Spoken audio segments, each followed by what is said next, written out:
A ahoj, já vás vítám v mého první videa na tomto kanále. Jenom bych chtěl říct, co budu natáčet, jak dlouho a dál. Takže, tak to jsem fakt nechtěl. Takže mám 3 hry, co bych mohl natáčet.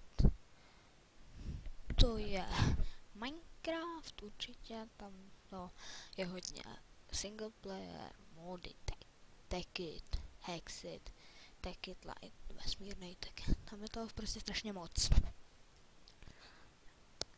A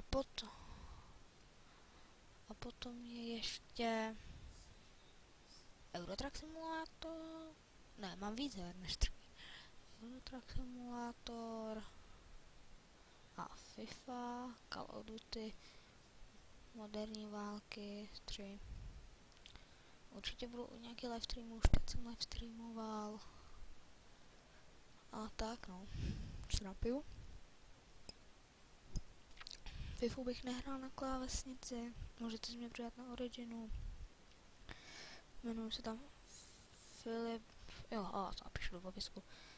Jmenuji se tam Filip Vítek 02, napíšu to do popisku. Kde mám určitě můj Facebook do popisku. Můj Skype a tak. Nevím, co k tomu dál říct, no. Nevím, proč jsem se rozhodl točit.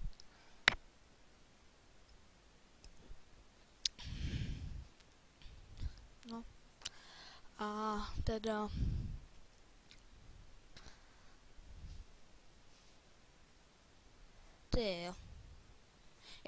Tak pokud se vám tato informace líbá, můžete to hodit lajkem, komentem, za tam budu taky rád.